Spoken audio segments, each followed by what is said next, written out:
Sheet Cake and Prophecy. A night on the porch with Mrs. Greenblatt, a glass of Pinot, and America's most unread prophet. By Elias Winter, June 30th, 2025.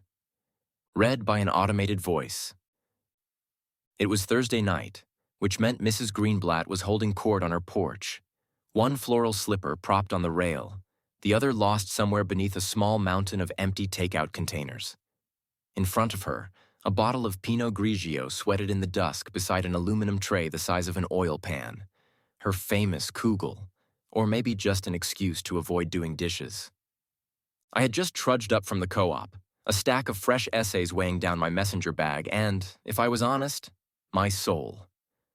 Another week, another digital silence. America's collapse, as usual, had failed to trend. "Elias," she hollered, as if I were hard of hearing or possibly criminal. "You got any opinions left, or did you use them all up on that Substack of yours?" I tried for a diplomatic smile. Never easy after 3 hours of reading about demographic collapse and the death of meaning. "There's always more, Mrs. Greenblatt. The well is bottomless." She snorted, waving me over. "Good, bring 'em here, and bring an appetite, too. Last time you came by, you picked at your food like it was a tax audit. Honestly, I don't know what you're writing, but you look hungry. Sit down. I promise not to call the FBI even if you start talking about the end of Western civilization again."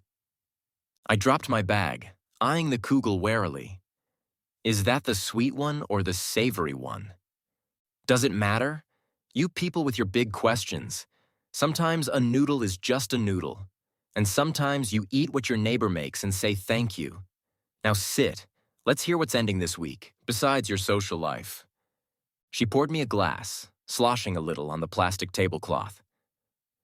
"To prophets, prophets' neighbors, and anyone smart enough to eat before the world ends. Mazel tov." Mrs. Greenblatt. The first roast. Mrs. Greenblatt wasted no time. She handed me a fork, then eyed my stack of papers like it was evidence in a court case. "So, Elias, what's on the syllabus tonight? The empire that needs our silence? The flood and the silence? Or was it the one about monkeys and aging empires? You know, I tried to read that pretentious monkey essay, but all I got was a craving for bananas and a mild depression. You ever write about a country that isn't dying?" I grinned, tucking into the kugel. "No payment yet. But I figure if the world's ending, someone should at least keep a record." She rolled her eyes. "A record? Honey, the only record anyone's keeping is how many steps they did on their Fitbit. And let me tell you, if America goes down, it'll be because no one showed up for Zumba, not because we ran out of profits. And what was that one? Chanting toward annihilation? I thought you were writing about my last synagogue committee meeting?" She pointed her fork at my chest. "Tell me the truth. Do you ever write about anything that isn't falling apart? My neighbor across the street said your Substack gave her insomnia. And that's a woman who once fell asleep during a tornado. At least the lie we refused to end was good for my sciatica. I used it to prop up my footstool." I shrugged, feigning offense. Not everyone appreciates a little reality check. Reality? I watched 3 hours of cable news today. You know what reality is? Commercials for insurance and guys yelling about the price of eggs. Your reality needs more dessert. She slid the cake toward me. "Go on, take a piece. You prophets burn so many calories being serious, I worry you'll fade away before the next election." I took a bite. "Okay, but I reserve the right to quote you when I write, 'The sheet cake we refuse to end.'" Mrs. Greenblatt cackled. "That's the spirit, see? You're already getting funnier. If you ever want to try optimism, I'll show you where I keep the chocolate." She topped up my wine, then leaned in, lowering her voice just a little. "Listen, Elias, I may joke, but I read every word. I argue with you in my head. Sometimes I even win. But I'd rather have you ranting about empire and loneliness at my table than pretending everything's fine alone in your apartment. So tonight, let's eat, let's laugh, and tomorrow you can go back to saving the world. Tonight, you're on kugel duty." I smiled, surrendering to the warmth. The end of America would have to wait until after dessert. Second course, the meaning machine. The kugel was disappearing faster than my optimism during a news cycle. Mrs. Greenblatt topped off my glass, eyeing the heap of essays now teetering at the table's edge. "So tell me, Elias," she said, waving a fork for emphasis, "this latest epic, The Death of Meaning, a case study in algorithmic erasure. You realize it took me longer to read the title than it did to finish my entire lunch? And for what? To find out TikTok is rotting our brains? Honey, I figured that out after watching my niece's wedding on Facebook Live." I tried not to look sheepish. "It's a complicated subject." Complicated? Honey, I grew up with rotary phones and 3 TV channels. Complicated is remembering my online banking password. I read about bots and fake accounts and the internet eating your soul, and all I could think was, maybe you need to go outside more. The only bot I worry about is the one that calls at dinner time and tries to sell me a warranty for a car I don't even have. I couldn't help laughing. It's not just about bots. It's about reality being manufactured. Truth getting buried under algorithmic noise until nobody knows what's real. It's not paranoia if the bots are really out to get you. She nodded, mock serious. "Let me tell you what's real. This kugel is real. Heartburn is real. My neighbor's dog barking at 2 a.m. Very real. You know what isn't? Your essay on manufactured dissent." I got halfway through and thought, is he talking about Congress or just my book club? I took a sip of wine. But don't you feel it sometimes? Like everything's being mimicked or staged or turned into a commercial? The spectacle, the digital fog? She cut me off with a wave. Spectacle. The only spectacle I want is a good fireworks show and maybe a matinee with free popcorn. And don't get me started on your monkey essay again. Sometimes I think you just like the sound of apocalypse in your own voice. For once, I didn't have a comeback. I set my fork down, feeling the sting. Sometimes I wonder if I really am just shouting into the void. Or maybe I'm just addicted to the sound of collapse. She shrugged. "Maybe, but sometimes, kid, the void writes back. Just don't let it pick the wine. Eat something. You look too thin to be haunted." Third course, exile and loneliness. We'd made a respectable dent in the kugel. The wine had mellowed my mood, but not my neighbor's appetite for argument. Mrs. Greenblatt wiped her mouth, set down her fork, and leaned in. "Now, Elias, let's talk about that other essay. The one about loneliness and exile. The architecture of loneliness." My cousin Janine read it and said it made her cry. I read it and thought, this boy needs to come to bingo night. And you, with The Bond and the Chain, do you ever run out of metaphors for being alone? I smiled, but she wasn't finished. "You write like loneliness is some kind of disease. Let me tell you, in this country, loneliness is a competitive sport. My grandmother used to say, if you're bored or lonely, you're not working hard enough or you're too proud to say hello."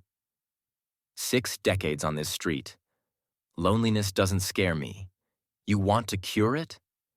Show up with cake. Ask your neighbor how their cat is doing. Don't wait for the world to invent a feeling for you. I felt the old ache of exile rise up in me. The cost of refusing the spectacle, the years spent as an outsider in every country, every crowd. "It's not just about being alone," I said. "It's about never really belonging. Knowing you see things others don't, and that maybe you're not even supposed to be here. I write because if I don't, I disappear." She reached over and gave my hand a squeeze. Quick, practical, like a mother checking for a fever. "You belong right here at this table. Not because you write big words, but because you show up. The trick is, most people feel like outsiders, but everyone's waiting for someone else to say it first. Humility, Elias, is admitting you need people. Even prophets need neighbors, especially the loud ones with kugel." I looked down, blinking more than usual. "Do you ever get tired of being so certain?" I asked. She laughed. Never. Certainty is the poor woman's Prozac. And besides, I've read your essays. Half the time you sound like you're doubting everything, and the other half you sound like you want to start a new religion. Just eat. For a moment, the porch was quiet. Just the hum of summer air and the distant clink of a neighbor's wind chime. Finish your food, she said gently. The only exile that matters is the one you let yourself believe in. Fourth course, spectacle and manufactured descent. As dusk deepened and the first streetlights flickered on, Mrs. Greenblatt was already rummaging for dessert. She found a plastic-wrapped sheet cake and started slicing with the confidence of a surgeon. She pointed the knife at me, grinning. So, Prophet, let's talk about this spectacle business. The architecture of manufactured reality. Honey, I tried to read it, but I got distracted halfway through and started watching reruns of Jeopardy. You ever think maybe the spectacle's not the problem? It's the only thing keeping us from rioting over the price of lettuce? And manufactured dissent. I've seen more real arguments over parking spots at the synagogue. I shrugged, a little defensive. But don't you see it? Everything is staged, everything is performance. Even resistance has been turned into content. My point is, we're living in a theater. Everyone knows it's fake, but we clap anyway. She slid a generous slab of cake onto my plate. I'll clap for you if you eat more. Here's the thing. People have always been faking it, Elias. You think my cousin Miriam's brisket really won that blue ribbon? Half the world's just trying to make it to payday without screaming. That's not spectacle. It's survival. I tried to protest. But it's more than that. People are encouraged to lose themselves in noise. Manufactured dissent, algorithmic outrage, a whole country hypnotized by the next outrage. It's like the circus never leaves town. She cackled. The circus is the town, always has been. Listen, you want to resist? Don't give them your rage for free. Laugh, feed somebody, plant a tomato, tell a dirty joke, help your neighbor move a couch. That's real. That's dissent they can't sell. I chewed on the cake. Moist, sweet, a little over the top, but undeniably satisfying. Maybe I'm taking it all too seriously, I admitted. Sometimes I wonder if I've become part of the spectacle myself, writing about collapse while the world keeps spinning, laughing, eating cake. She winked. Now you're getting it. Nothing humbles a prophet like frosting in the beard. The best resistance is knowing when to tune out the circus and tune into dessert. Eat up. You're starting to sound almost human.